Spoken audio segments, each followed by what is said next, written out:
নমস্কার, দেখছেন নিউজ 18 বাংলা। আপনাদের সঙ্গে রয়েছে আমি সোনিয়া। আর শুরুতে নজর রাখতেই হচ্ছে কাশ্মীরের দিকে, কারণ অমরনাথ যাত্রার আগে ভূস্বর্গ একেবারে রক্তাক্ত। পাহেলগাঁওয়ে লস্কর জঙ্গিদের হামলা, পর্যটকদের লক্ষ্য করে নির্বিচারে গুলি। এখনো পর্যন্ত যা আপডেট পাওয়া যাচ্ছে তাতে অন্তত 26 জনের মৃত্যু হয়েছে, হয়তো কারণ 26 জনের মৃত্যুর আশঙ্কা করা হচ্ছে। বহু পর্যটক বাসিন্দা যারা আহত হয়েছেন ইতিমধ্যে। পাহেলগাঁওয়ের বৈসারণে হর্স রাইডের সময় এলো পাথারি গুলি জঙ্গিদের। চারিদিকে হাহাকার, আর্তনাদ। এখনো পর্যন্ত 26 জনের মৃত্যুর আশঙ্কা করা হচ্ছে। এবং আপনাদের আপডেট দিয়ে রাখবো, ইতিমধ্যে শ্রীনগর পৌঁছেছেন স্বরাষ্ট্রমন্ত্রী, কেন্দ্রীয় স্বরাষ্ট্রমন্ত্রী অমিত শাহ এবং প্রধানমন্ত্রী নরেন্দ্র মোদী। তিনি নির্দেশ দিয়েছিলেন যাতে বিস্তারিত রিপোর্ট এবং শাহকে পরিস্থিতি খতিয়ে দেখার নির্দেশ দেওয়া হয়েছিল। ফোন করে প্রধানমন্ত্রী এই নির্দেশ দেন এবং তারপরই দেখা যায় শ্রীনগরের উদ্দেশ্যে রওনা দেন কেন্দ্রীয় স্বরাষ্ট্রমন্ত্রী অমিত শাহ। কিন্তু এদিকে এই যে ঘটনা, সেখানে যারা প্রত্যক্ষদর্শী, সেই প্রত্যক্ষদর্শীরা দাবি করছেন যে দুই জঙ্গি হামলা চালায় এবং শুধু তাই নয়, পর্যটকদের উপর ধেয়ে আসে মুহুর্মুহু গুলি, কিন্তু সেটা বেছে বেছে।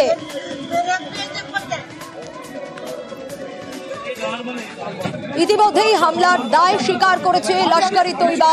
কাশ্মীরে দ্য রেজিস্ট্যান্স ফোর্স বলে পরিচিত লস্কর। আরো ডিটেইল আপডেট নেওয়ার চেষ্টা করব। মৈত্রেয়ী রয়েছে আমার সঙ্গে, মৈত্রেয়ীর কাছ থেকেই জানবো। মৈত্রেয়ী, ভূস্বর্গে জঙ্গি হামলায় প্রধানমন্ত্রীও উদ্বিগ্ন। ইতিমধ্যে শ্রীনগর পৌঁছে গিয়েছেন অমিত শাহ। সেই রিপোর্ট, সেই আপডেট যেরকম জানতে চাইবো, তারই পাশাপাশি গোটা বিষয়টাও জানতে চাইবো তোমার কাছ থেকে। এখনো পর্যন্ত কি আপডেট পাওয়া যাচ্ছে?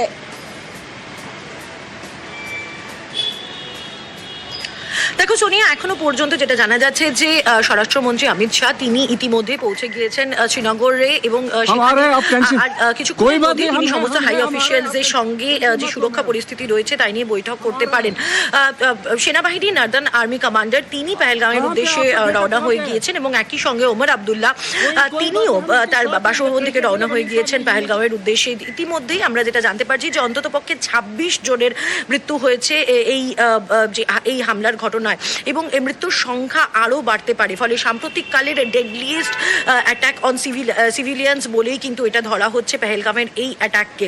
ফলে সব মিলিয়ে নিরাপত্তা সুনিশ্চিত করা, যে সমস্ত ট্যুরিস্টরা সেখানে ছিলেন তাদেরকে সেফলি বাইরে নিয়ে আসা, সেই কাজগুলো এই মুহূর্তে করা হচ্ছে এবং একই সঙ্গে জঙ্গিদেরকে আইডেন্টিফাই করা এবং তাদের খোঁজে চিরুনি তল্লাশি শুরু করেছে সেনাবাহিনী সহ অন্যান্য যারা সিকিউরিটি ফোর্সেসরা রয়েছে তারা। কিন্তু মূল যে বিষয়টি রয়েছে, পেহেলগাঁও যেটি অন্যতম গুরুত্বপূর্ণ একটি ট্যুরিস্ট স্পট এবং যেখানে গত সাম্প্রতিককালে কয়েক দশকে কোনো এত বড় অ্যাটাকের ঘটনা কিন্তু এর আগে দেখা যায়নি, যেখানে পর্যটকদের ওপর হামলা করা হচ্ছে এবং যেটা এখনো পর্যন্ত আমরা স্থানীয় মারফত জানতে পারছি এবং যারা পর্যটকরা রয়েছেন যারা আক্রান্ত হয়েছিলেন তাদের বিভিন্ন সূত্র মারফত আমরা যেটা জানতে পারছি যে বেছে বেছে কিন্তু টার্গেটেড কিলিং করা হয়েছে। এবং ইতিমধ্যেই তুমি যেমনটাও জানাচ্ছিলে যে লস্কর ই তৈবার অন্যতম আউটফিট লস্কর ই তৈবার এখন যে পরিচিত টিআরএফ বা দ্য রেভলিউশন ফ্রন্ট, তারা ইতিমধ্যেই দায় স্বীকার করেছেন এই ঘটনার। ফলে সেক্ষেত্রে দাঁড়িয়ে তারাও কিন্তু বেছে বেছে অ্যাটাক করেছেন এই ট্যুরিস্টদের ওপর। ফলে সেই বিষয়টিকেও কিভাবে দেখা হয় সেটা এখন দেখার। এবং অমিত শাহ তিনি চলে গিয়েছেন এবং সিকিউরিটি ফোর্সেসদের সঙ্গে উচ্চ পর্যায়ের বৈঠক করবেন। প্রধানমন্ত্রী নরেন্দ্র মোদী তিনি ইতিমধ্যেই জানিয়েছেন যে যারা এই ঘটনার সঙ্গে যুক্ত তাদেরকে কোনোভাবে রেয়াত করা হবে না। কিন্তু খুব সিগনিফিকেন্ট যে এই গোটা ঘটনাটি, তার কারণ যদি তুমি ঘটনা পরম্পরা দেখো যে এই মাত্র 8 তারিখে 8ই এপ্রিল ঘোষণা করা হয়েছিল যে অমরনাথ যাত্রার দিন ঘোষণা করা হয়েছে অমরনাথ বোর্ডের তরফ থেকে। এবং সেই ঘোষণার পরে এবং তারা জানিয়ে দিয়েছেন যে জুলাই 3 থেকে অমরনাথ যাত্রা শুরু হবে এবং এটি পিক সিজন একেবারে ট্যুরিস্টদের জন্য।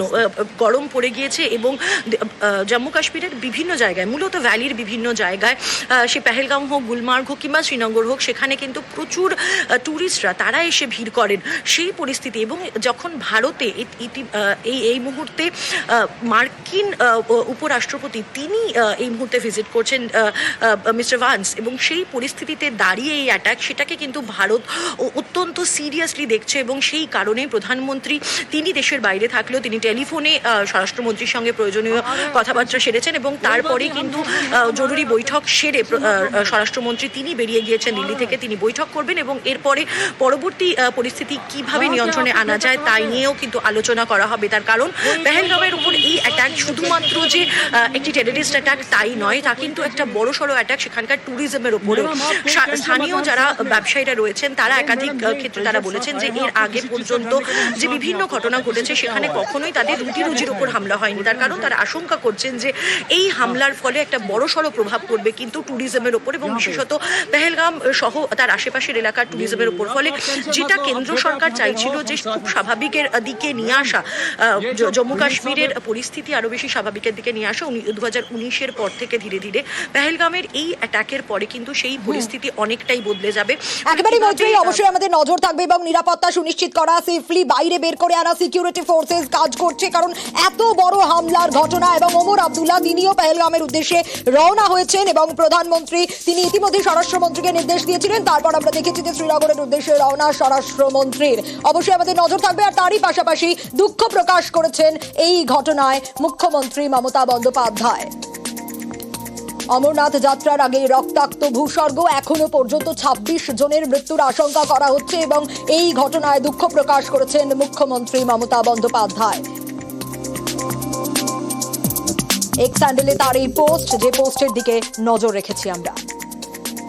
আর এবার নজর রাখবো নথি সাজিয়ে মামলা তৈরি পুলিশের। থানায় নির্যাতনে পুলিশের বিরুদ্ধে মামলা দায়েরের অনুমতি, মামলার অনুমতি বিচারপতি তীর্থঙ্কর ঘোষের। আরো ডিটেইল আপডেট নেব, অর্ণব রয়েছে আমার সঙ্গে। অর্ণব, কি জানা যাচ্ছে, কি নির্দেশ আদালতের?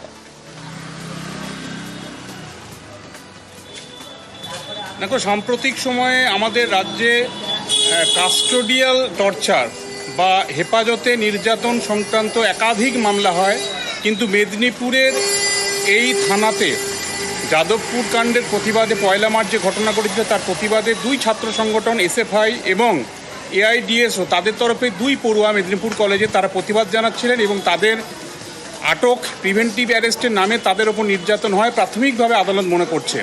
এবং এই ঘটনায় অভিযোগের আঙুল সরাসরি পুলিশ কর্মীদের দিকে, পুলিশ অফিসারদের দিকে। তাই এই ঘটনায় পুলিশের বিরুদ্ধে মামলা দায়ের করার অনুমতি দিল কলকাতা হাইকোর্ট। একই সঙ্গে আইপিএস মুরলীধর শর্মা তার নেতৃত্বে স্পেশাল ইনভেস্টিগেশন টিম তৈরি করে তদন্তের নির্দেশ দিল কলকাতা হাইকোর্ট এবং এই সিটের রিপোর্ট পশ্চিম মেদিনীপুর জেলার ডিস্ট্রিক্ট জাজের কাছে জমা হবে। এবং একই সঙ্গে যে মানবাধিকার যে আদালত রয়েছে সেই আদালতে এই পুলিশ কর্মীদের বিরুদ্ধে যে তথ্য প্রমাণ এলো তার বিচার প্রক্রিয়া শুরু করা যেতে পারে সেই ইঙ্গিত দিয়েছে। কিন্তু ক্ষতিপূরণ কত দিতে হবে, কারণ পুলিশ কর্মীরা যে কাজ করেছে, প্রথমত সুচরিতা দাস তার চুলের মুঠি ধরে তার ওপর নির্যাতন হয়েছে, অন্যদিকে সুস্মিতা সোরেন তার হাতে মোমবাতি গলিয়ে ফেলা হয়েছে, এরকম অভিযোগ ছিল।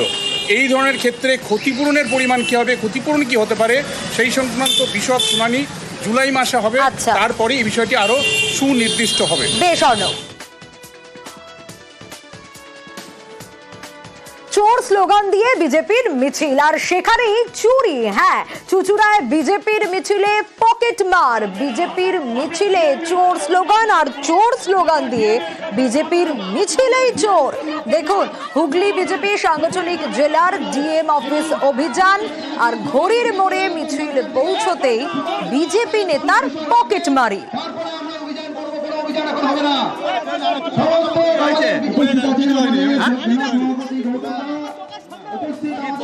সন্দেহভাজন যুবককে ধরা হয়েছে। সোমনাথের কাছ থেকে বাকিটা জানবো। সোমনাথ, এর পর কি হলো?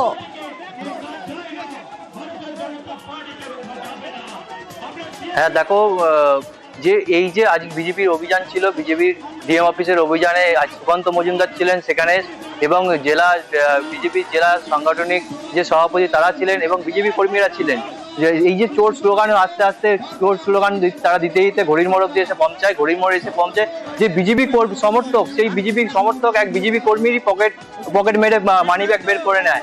তখনই হাতে নাতে ধরে এবং মারধর করে মারধর করাতেই মারধর করতে করতেই তখন চোর ওখান থেকে পালায়, কোনো রকম হাত ছিটকে পালায় এবং পুলিশ রয়েছে, পুলিশের সামনেই যখন তাকে আমরা জিজ্ঞাসা করি তিনি বলেন যে আমি বিজেপি সমর্থক, আমার বাড়ি হচ্ছে আলিশহর থেকে তিনি এখানে আসেন বিজেপি সমর্থক। কিন্তু যে বিজেপি নেতার পকেট মারা হচ্ছিল সেই বিজেপির কর্মী যে নেতা সে হাত ধরে নেয় এবং মানিব্যাগটা ধরে নেয় এবং বেধড়ক মারধর করে। বেশ, অর্থাৎ চোর স্লোগান দিয়ে বিজেপির মিছিলেই চোর। প্রতিবাদ বিক্ষোভের মধ্যে একজন রকেট মার ঢুকে পড়েছে এই পুলিশ প্রশাসন থানার সামনে, ব্যাগ মেরে দিয়েছিল। আমার বিজেপি করি, ও বললো বিজেপি দামোদর থেকে বালি চুরির অভিযোগ আর বালি খাদানের রাস্তা তৈরিতে গাছ নষ্ট হচ্ছে, শুধু তাই নয়, নষ্ট হচ্ছে দামোদরের বাঁধ। আর তাই আমতায় এই অবৈধ বালি খাদান ভাঙচুর করা হলো। কারা ভাঙচুর করলেন? স্থানীয়রাই ভাঙচুর করলেন। আরো ডিটেল এ বিষয়ে জানবো, সন্তু রয়েছে আমার সঙ্গে। সন্তু, এতদিন ধরে কেন ব্যবস্থা করা হলো না যেখানে স্থানীয়রাই বাধ্য হলেন এটা ভাঙতে?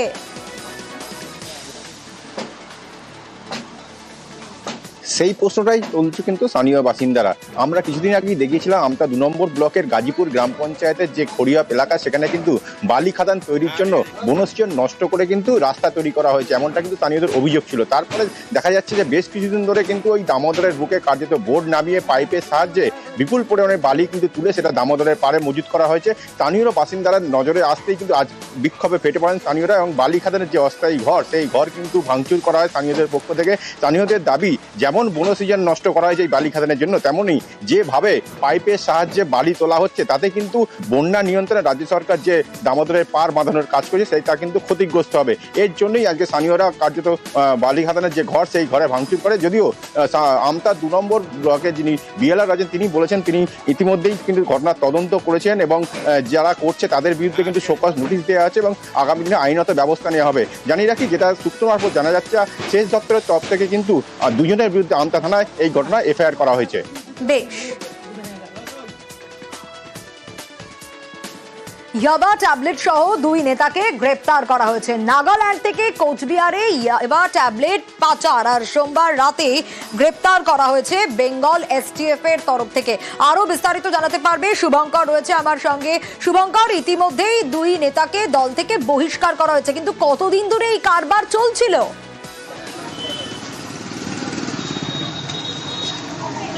হ্যাঁ দেখো, তোমাকে জানিয়ে রাখি, এই নেতা গীতালদহ দিনহাটা 1 ব্লকের গীতালদহ 1 গ্রাম পঞ্চায়েতের উপপ্রধানের স্বামী, পাশাপাশি তিনি অঞ্চল কমিটির চেয়ারম্যান। দীর্ঘদিন ধরেই এই ধরনের ঘটনা ঘটিয়ে আসছে বলে অভিযোগ। এবং বেঙ্গল এসটিএফ সূত্রে যেটা জানা যাচ্ছে, নাগাল্যান্ড থেকে 1.5 কেজি ইয়াবা ট্যাবলেট, অর্থাৎ যার বাজার দর 75 লক্ষ টাকা, সেই ইয়াবা ট্যাবলেট নিয়ে এসে কোচবিহার দিয়ে দিনহাটা হয়ে সেটা বাংলাদেশে পাচারের জন্য নিয়ে যাচ্ছিল বলে এসটিএফ এর সূত্রে দাবি করা হয়েছে। এবং গোটা বিষয়টি নিয়ে ইতিমধ্যেই অস্বস্তিতে পড়েছে শাসক দল, এবং যে কারণেই সেই 2 নেতাকে দল থেকে 6 বছরের জন্য বহিষ্কার করা হয়েছে। সোনিয়া, বেশ,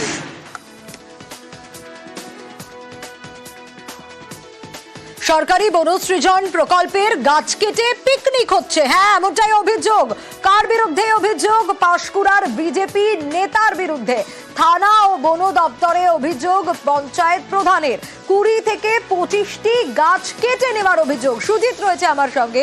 সুজিত, কি কারণ যে কারণে সরকারি বনসৃজন প্রকল্পের গাছ কেটে পিকনিক করছেন? এমনটাই তো অভিযোগ। কি বলছেন, কি সাফাই এই নেতার, কি ব্যবস্থা নেওয়া হলো? মাতব্বরই আর কি, পুরো মাতব্বর যেরকম করে যে কাজ সেটাই করছেন। শাসক দলের নেতাদের যে মাতব্বরই দেখা যায় বলে খবর হয় প্রায়, এখানে পাঁশকুড়ায় দেখা গেল বিরোধী দল করেন এবং মণ্ডল সভাপতি বিজেপি, তারই মাতব্বরী। কীরকম মাতব্বরী না, সরকারি প্রকল্পে লাগানো গাছ, সেই গাছকে কিন্তু কেটে বনভোজনের জন্য কাজে লাগিয়েছেন, ক্ষমা চেয়েছেন এবং জরিমানা দেওয়ার মতো পরিস্থিতি হয়েছে। এবং সেখানে তার যে সাফাই সেটা হলো কয়েকটি গাছ কেটেছি। কাটবেন কেন আপনি? কয়েকটি গাছ কেটেছি, বেশি গাছ নয়। কেন গাছ কেটেছেন সদুত্তর দিতে পারেনি এবং জানিয়ে রীতিমতো হইচই। কিন্তু সুজিত, তিনি বলছেন কয়েকটি গাছ কেটেছেন, কিন্তু অভিযোগ তো উঠে আসছে 20 থেকে 25টি গাছ কেটে নেওয়ার। কিন্তু যখন কাটা হচ্ছিল তখন কেউ দেখলেন না? কারো নজর পড়লো না? নজরটা এড়িয়েই কাজটা করেছিল এবং তারপর যখন সামনে আসে বিষয়টি প্রধান এফআইআর করেছেন এবং বন দপ্তরের কাছে অভিযোগ জানিয়েছেন। তিনি বলছেন কয়েকটি কেটেছি, কারণ এটা তাকে বাঁচার জন্য বলতে হচ্ছে, কিন্তু অভিযোগ উঠছে অনেকগুলি গাছ কেটেছেন এবং তাকে রীতিমতো ক্ষমা চাইতে হয়েছে। কিন্তু এমন কাজ করলেন, ক্ষমা চাইতে হচ্ছে, সমাজের ক্ষতি করার জন্য এ ধরনের কাজ বলে সবাই সরব হয়েছেন এবং সবাই বলছেন এই শাসক দল নয় বিরোধী দল, তার এত মাতব্বরি আসে কি করে, যিনি কিনা এবারে প্রকাশ্যেই সরকারি প্রকল্পের গাছ সবুজায়নের কথা যখন মুখে মুখে বলা হচ্ছে যে দরকার, তখন এ ধরনের যে বিষয় সেটা সামনে আসার পর রীতিমতো সরব হয়েছিল এলাকার মানুষ। এটাই ভালো বিষয় যে সবুজ গাছ, সবুজ ধ্বংস করে গাছ কেটে বনভোজনের জন্য ব্যবহার করছেন একজন রাজনৈতিক নেতা। এই বিষয় নিয়ে রীতিমতো পুলিশ পদক্ষেপ গ্রহণ করুক চাইছেন মানুষজন। বেশ, হরিনানচক থেকে লক্ষাকুড়ি পর্যন্ত যে রাস্তাটা গেছে, আমাদের পঞ্চায়েত থেকে কিছু গাছ লাগিয়েছি। ওদেরকে ওই রাস্তা দিয়ে যেতেছিলাম, ওদেরকে কথা দেখে ওকে বারণ করছি, বলে গাছ কাটছে না, পঞ্চায়েত থেকে লাগিয়েছি, ওরা কথা শুনছে না। বিজেপির মণ্ডল সভাপতি সুজিত ভৌমিক, ওরা 3 জন, সুশান্ত মাইতি ওতে যুক্ত ছিলেন। না, আমাদেরকে অঞ্চলে জানায় না, ওরা নিজেরা কেটে নিয়ে যাচ্ছে। 300টা গাছ মানে লাগিয়েছিলাম, 20-25টা গাছ এরকম করে লাগিয়ে কেটে নিচ্ছে। আমাদের লক্ষাগুড়ি থেকে হরিনারায়ণচক যাওয়ার যে রাস্তা, মেন রাস্তা, বিপজ্জনকভাবে ওই মরা গাছগুলি 4 পিস আমরা কেটেছি। যথারীতি 1-1.5 মাস পরে আমাদের কাছে একটা থানা থেকে ইনফরমেশান আসে যে আপনাদের নামে কেস হয়েছে। গাছের বিষয়টা যেহেতু যে ফরেস্ট থেকেই পারমিশনটা নিতে হয়, এই জন্য ডাইরেক্ট আমরা ফরেস্ট অফিসে গিয়েছিলাম। আমার কাছে তার কপিও রয়েছে। ভিডিও থেকে আমাদের যে ভুলবশত কাজ হয়েছে আমরা তো বুঝতে পারি না, ভিডিও থেকেও আমাদের একটা রিসিভ কপি রয়েছে। তারপরে ফরেস্ট ডিপার্টমেন্ট থেকে আমাদের যেসব নোটিশ করেছিল আমরা সেগুলো রিপোর্টে করেছি এবং আমাদের নামে যে 3 জনের নামে যে কেস হয়েছে আমরা 1150 টাকা করে ফাইন ওখানে ভরে এসেছি। নজর রাখবো এবার মাথা ভাঙার দিকে। সেখানে আবাসের ঘর পাওয়া বিজেপি নেতা কর্মীদের মিষ্টি মুখ করালেন তৃণমূলের পঞ্চায়েত প্রধান। রাজনীতির রং না দেখেই উন্নয়ন বলেও দাবি করেছেন তিনি। ছবি দেখাই আগে। আজকে লক্ষ্মীর ভান্ডার শুধু কিন্তু তৃণমূলের লোকরা পায় না, বিজেপির লোকগুলো পায়। তাহলে বার্ধক্য ভাতা তৃণমূলের লোক পায় না, বিজেপির লোকগুলোও পায়। তাহলে এটাও একটা নজির সৃষ্টি করলাম যে আমরা কিন্তু ঘরটাও বিজেপির লোককে দিছি। তাহলে আমরা আজকে দিচ্ছি, আপনারা নিচ্ছেন, এরপরে আপনারাও চিন্তা ভাবনা করবেন কার পিছনে থাকবেন। যারা কাজ করবে তার পিছনেই থাকাটাই স্বাভাবিক, কারণ যে উন্নয়ন করে তার পিছনে থাকাটাই স্বাভাবিক। রাজেশের কাছে যাব। রাজেশ, যে ছবিটা আমরা দেখলাম, রাজনীতির রং না দেখেই উন্নয়নের কথাও বলছেন পঞ্চায়েত প্রধান এবং সে কারণেই মিষ্টি মুখ।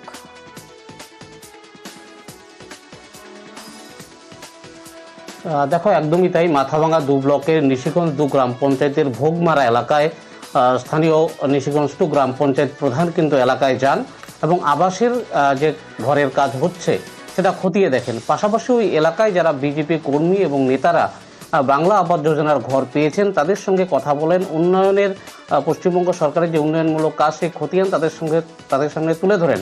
পাশাপাশি বিজেপি নেতা কর্মীদের কিন্তু মিষ্টি মুখ করান।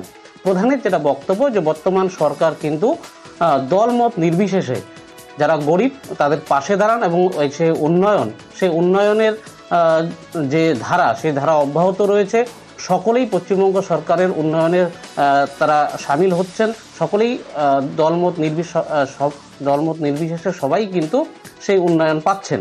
সুতরাং পশ্চিমবঙ্গ সরকারের পাশে থাকার জন্য একদিকে যেমন তাদেরকে অনুরোধ করেন এবং পাশাপাশি সরকারের উন্নয়নমূলক কাজের বিষয় তাদের কাছে তুলে ধরেন। অপরদিকে বিজেপি কিন্তু এই বিষয়কে কটাক্ষ করেছেন। বিজেপি নেতার দাবি যে প্রচারের আলোয় আসতেই প্রধান এই ধরনের উদ্যোগ নিচ্ছেন। তবে যে সরকারের যে দুর্নীতি সেই দুর্নীতির বিষয় নিয়ে কিন্তু বিজেপি নেতৃত্ব সরব হয়েছেন। বেশ, প্রচারের চেষ্টা বলে কটাক্ষ বিজেপির। লক্ষ্মীর ভান্ডার থেকে শুরু করে কৃষক বন্ধু, বার্ধক্য ভাতা, বিধবা ভাতা প্রত্যেকটা পরিবারে যেমন দেওয়ার চেষ্টা আমরা করি, তারা আজকে বিজেপি পার্টিতে করছেন। তারাও আজকে বাংলার আবাস যোজনা পেয়েছেন, তারা ঘর করছেন, তারা ঘর পেয়ে খুবই খুশি। আমরা ওদের বাড়িতে গিয়ে ওনাদেরকে মিষ্টি মুখ করে আমরা আরও তাদেরকে সংবর্ধনা করে আসলাম। ওনারা যাতে এই উন্নয়নের সাথে আমাদের সাথে থাকে। এরকম মিষ্টিমুখ করায় তারা প্রচারের আলোয় আসার চেষ্টা করছে। অ্যাকচুয়ালি বিষয়টা হচ্ছে 1,20,000 টাকায় আবাস যোজনার ঘর। এই ঘর 1,20,000 টাকা, সে ঘর তো দূরের কথা, ঘরের বারান্দাও হয় না। এরা কেন্দ্রীয় সরকারের কেন্দ্রীয় আবাস যোজনা যেটা আছে, সেই আবাস যোজনার নামের যে তালিকা, সেই নামের তালিকা কেন্দ্রের কাছে দিতে ব্যর্থ। বুথ সভাপতিকে মিষ্টিমুখ করায় হয়তো প্রচারে আলোয় আসার চেষ্টা করছে মাত্র। গোপনে মহিলার স্নানের ভিডিও রেকর্ড, তারাপীঠে হোটেল ম্যানেজার ও কর্মী গ্রেপ্তার। হোটেলে ঘর ভাড়া কলকাতার 2 পরিবারের, আর বাথরুমের ভেন্টিলেটর দিয়ে স্নানের ভিডিও রেকর্ডিং। ঠিক কি ঘটেছে আরো ডিটেল জানাতে পারবে অক্ষয়, রয়েছে আমার সঙ্গে। অক্ষয়, কি ব্যবস্থা নেওয়া হলো এখনো পর্যন্ত এই অভিযোগের?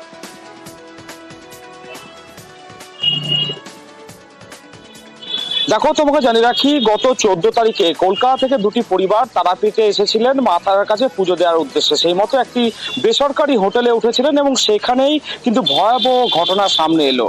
ঠিক 15 তারিখে রাত্রেবেলা যখন এক মহিলা যখন বাথরুমে স্নান করছিল, সে সময় যে বাথরুমের যে ভেন্টিলেটর, সেখান থেকেই হোটেলেরই একজন কর্মী গোপনে ভিডিও করছিল, তেমনটাই অভিযোগ সেই মহিলার। সেই মহিলার চোখে পড়তেই তড়িঘড়ি সেই যুবককে সেই সময় ধরেও ফেলে এবং তারপর কিন্তু ঘটনাস্থল থেকে পালিয়ে যায়। তারপর রামপুরহাট থানার দ্বারস্থ হয় সেই পরিবার এবং এই ঘটনার তদন্তে নেমে রামপুরহাট থানার পুলিশ জানতে পারে এই ঘটনার সাথে আরো বিশেষ কেউ জড়িত থাকতে পারে হোটেলের। এবং সেই মতো রামপুরহাট থানার পুলিশ গতকাল তারাপীঠের ওই বেসরকারি হোটেল থেকে ওই হোটেলের ম্যানেজার সহ আরো এক কর্মীকে গ্রেপ্তার করে এবং আজকে রামপুরহাট আদালতে পেশ করা হলে 5 দিনের পুলিশ হেফাজতের নির্দেশ দিয়েছে রামপুরহাট মহকুমা আদালত। ঠিক এখানেই প্রশ্ন হচ্ছে যে তারাপীঠ একটি পর্যটক কেন্দ্র, সেখানে সাধারণ মানুষ প্রচুর দূর দূরান্ত থেকে আসেন এবং এখানে সাধারণ যারা পরিবার বিভিন্ন হোটেলে থাকে এবং যাত্রীর নিরাপত্তা নিয়ে কিন্তু বড় ধরনের একটি প্রশ্ন উঠলো। তবে ইতিমধ্যেই রামপুরহাট থানার পুলিশ এই ঘটনার তদন্ত শুরু করেছে এবং মূল যিনি অভিযুক্ত, যিনি যে সেই সময় ছবি করেছিল, সে কিন্তু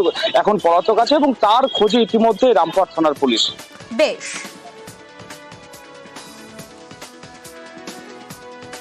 লক্ষাধিক টাকা প্রতারণার অভিযোগ, কিন্তু কিভাবে জানেন? স্ত্রীর উপহার কিনে প্রতারিত। হ্যাঁ, এরকমই ঘটনা জলপাইগুড়ির রায়কত পাড়ায়। অনলাইনে অর্ডার দিতে গিয়ে প্রতারিত জলপাইগুড়ির যুবক। ঠিক কি ঘটেছে শান্তনু জানাতে পারবে। শান্তনু, কিভাবে প্রতারিত হলেন? দেখো, এটাকে কিন্তু একেবারে, যেটা সাইবার ক্রাইম বিশেষজ্ঞরা বলছেন, একেবারে পরিকল্পিত প্রতারণা। কারণ এই যে যুবক, তিনি কিন্তু অনলাইনের মাধ্যমে 4 জোড়া কানের দুলের অর্ডার করেছিলেন 100 টাকায় পাবেন বলে, কিন্তু দেখা যাচ্ছে তাকে 1 জোড়া কানের দুল পাঠিয়েছিল, বাকি 3 জোড়া কানের দুলের জন্য সে কিন্তু আবার সেই অনলাইনে যে টোল ফ্রি নম্বর রয়েছে সেখানে যোগাযোগ করেছিল এবং সেই টোল ফ্রি নম্বরের মধ্যেই কিন্তু লিখিয়েছিল যে এক প্রতারকদের ছক।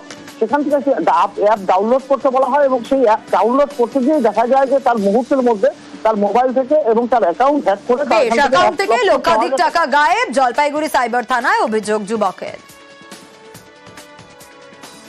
কাল শিলিগুড়ির একাংশে জল বন্ধ থাকবে। শিলিগুড়ির 15 থেকে 29 ওয়ার্ডে জল বন্ধ থাকবে। পাম্পিং স্টেশন মেরামতির জন্য জল বন্ধ। আরো বিস্তারিত জানাতে পারবে পার্থ, রয়েছে আমার সঙ্গে। পার্থ,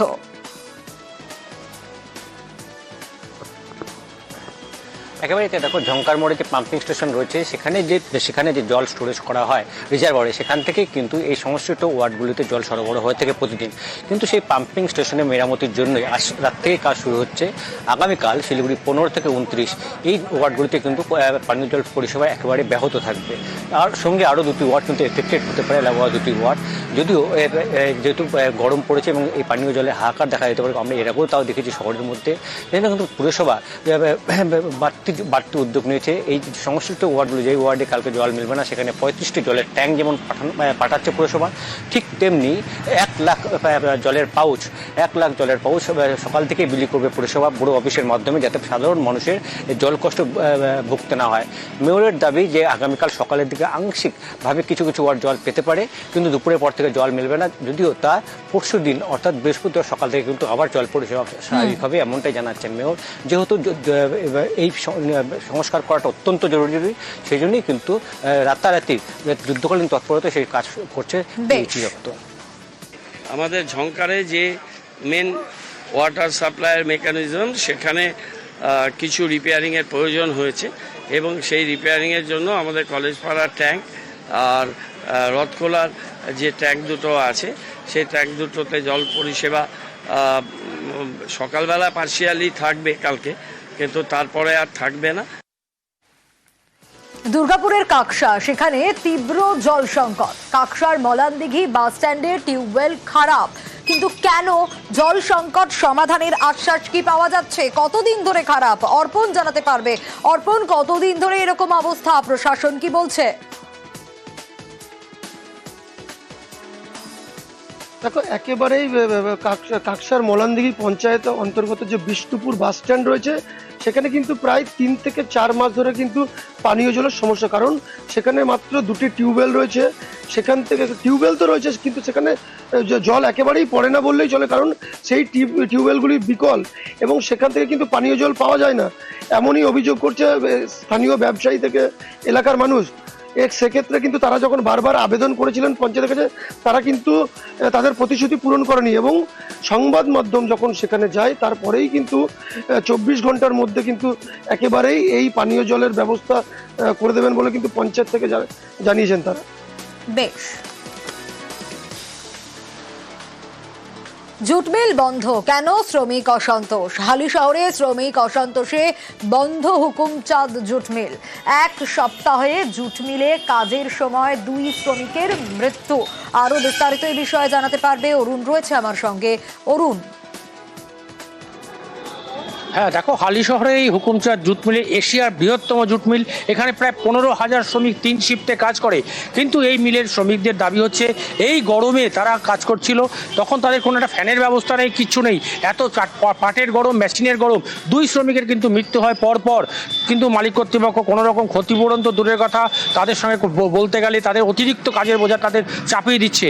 এই নিয়ে কিন্তু শ্রমিক অসন্তোষ তৈরি হয়। তারা আজকে সকাল পর্যন্ত কাজ করবার পর তারা বেরিয়ে আসে। তাদের দাবি হচ্ছে অবিলম্বে মিলের সমস্ত পাখার ব্যবস্থা করতে হবে, অবিলম্বে তাদের যারা মারা গেছে তাদের ক্ষতিপূরণ দিতে হবে, তা না হলে তারা কাজে যোগদান দেবে না। বলতো মিল কিন্তু বন্ধ হয়ে গেছে। বেশ। পানাগড়ে নজর রাখবো, কারণ প্লাস্টিক কারখানায় শ্রমিক বিক্ষোভ। বেসরকারি প্লাস্টিক কারখানায় বিক্ষোভ 140 শ্রমিকের। ছবি দেখাচ্ছি আপনাদের, কিন্তু কি কারণে এই বিক্ষোভ? অর্পণ রয়েছে আমার সঙ্গে। অর্পণ, এই বিক্ষোভ কি কারণে? কি কি দাবি দাবা রয়েছে তাদের? দেখো, পানাগড় যে শিল্প তালুক রয়েছে, সেখানে একটি বেসরকারি প্লাস্টিকের যে পাইপ, সেই পাইপ তৈরির কারখানায় কিন্তু মূলত স্থানীয় বেকার যুবকরা তারা কিন্তু রীতিমতো বিক্ষোভ দেখাতে থাকে। কারণ তাদের দাবি যে তাদেরকে 26 দিনের কাজ দেওয়া হয় এবং বেশ কয়েকজনকে তারা বসিয়ে দেয়, কারখানা কর্তৃপক্ষ বিনা নোটিশে তাদেরকে বসিয়ে দেওয়া হয়। সেই কারণে স্থানীয় যুবকরা তারা কিন্তু এবং এলাকার মানুষ তারা কাজের দাবিতে বিক্ষোভ দেখাতে থাকে। রীতিমতো কিন্তু কারখানা কর্তৃপক্ষ যখন গেটে প্রবেশ করতে যায়, সেই সময় তাদের গাড়ি আটকেও কিন্তু বিক্ষোভ দেখাতে থাকে সেখানকার বিক্ষোভকারীরা। তাদের যেটা দাবি, বেশ কয়েকটি দাবি দেওয়া রয়েছে, সেগুলি কিন্তু অবিলম্বে মানতে হবে, নচেত কিন্তু তারা এই আন্দোলন চালিয়ে যাবে, এমনটাই হুঁশিয়ারি দেন। বেশ।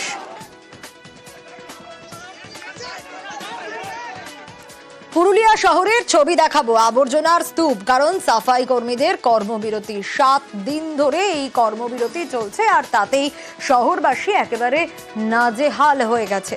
ইন্দ্রজিৎ রয়েছে আমার সঙ্গে। ইন্দ্রজিৎ, সাফাই কর্মীদের কর্মবিরতিতে দুর্ভোগ, কিন্তু এই দুর্ভোগ মিটবে কবে? কারণ বেশ কয়েকটা দাবি দেওয়া ছিল এই সাফাই কর্মীদের। মানা হবে কবে, বা সমস্যার সমাধান কবে হবে? দেখো, সমস্যার সমাধানের জন্যই পৌরসভার কাউন্সিলররা এবং চেয়ারম্যান ইতিমধ্যেই সব অস্থায়ী সাফাই কর্মীদের সাথে বারে বারে বৈঠক করেছে এবং লাস্ট সিদ্ধান্ত অনুযায়ী যেটা আমরা জানতে পেরেছি, আগামীকাল তাদের যে বকেয়া টাকা বাকি আছে সেই টাকা দিয়ে দেবে বলেই নিয়েছে পৌরসভা, এবং আগামীকাল এই টাকা দিলে পরিস্থিতি স্বাভাবিক হবে। তবে আজ সারাদিন যে পরিস্থিতি ছিল একেবারেই জঞ্জালে, এবার পুরুলিয়া শহরের বিভিন্ন রাস্তায় জঞ্জালময় হয়েছিল এবং এই যে প্রায় 7 দিন ধরে অস্থায়ী কর্মীদের কর্মবিরতি, তাদের যে একবারে শহরের বেশ, সমস্যার সমাধান কবে হয় সেদিকে অবশ্যই নজর থাকবে। স্বরূপনগরে কুকুর আতঙ্ক। গোবিন্দপুর পলতা মুখার্জি পাড়ায় কুকুরের কামড়ে বেশ কয়েকজন জখম বলে স্থানীয়রা দাবি করছেন এবং তাদের ইতিমধ্যেই হাসপাতালে চিকিৎসা চলছে। অনুপম রয়েছে আমার সঙ্গে, ঠিক কি ঘটেছে আরো বিস্তারিত জানাতে পারবে অনুপম?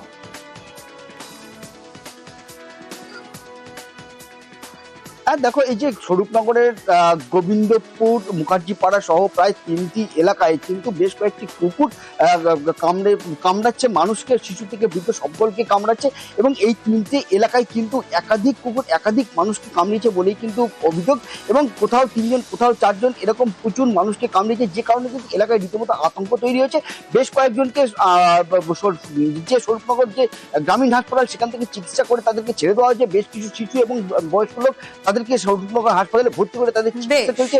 এলাকার মানুষের যেটা দাবি যে প্রশাসনের পক্ষ থেকে এই যে কুকুরগুলো কামড়াচ্ছে বা যে কুকুরটা কামড়াচ্ছে তাদেরকে সেই কুকুরগুলোকে উদ্ধার করে অন্যত্র নিয়ে যাওয়া হোক, নাহলে কিন্তু রীতিমতো এলাকায় আরো বেশি মানুষকে কামড়াবে। এলাকার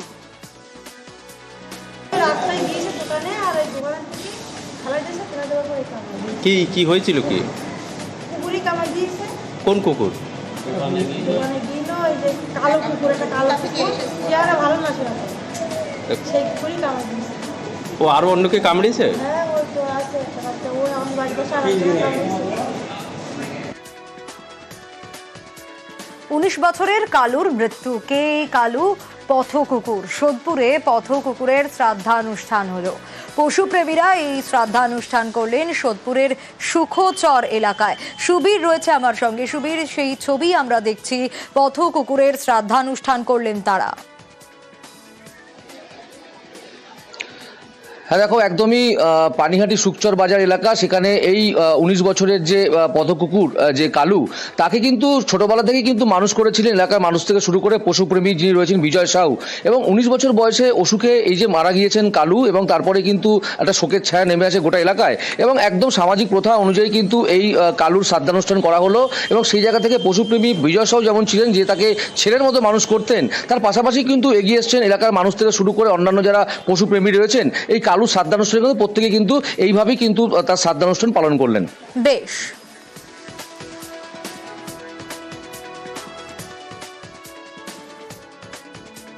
এর 19 বছর বয়স। আমি যখন বের করেছি ডাক্তার নিয়ে গেছিলাম, 19 বছর বয়স মানে মানুষ হিসেবে 95 বছর বয়স, সে দেহ ত্যাগ করে দিয়েছে। আজকে 9 দিনের দিন, 3 দিনের ঘাট কাজ করলাম, 9 দিনের দিন আজকে শ্রাদ্ধ কাজটা করলাম। এদের জন্য যেটুকুনি লড়াই করা সেটুকুনি করবো, আর এদের জন্যই এখনো পর্যন্ত আমি এদের আশীর্বাদ আমি এখনো টিকে আছি। এদের যে ভালোবাসাটা সেটা অ্যাকচুয়ালি হয় ভিতর থেকে।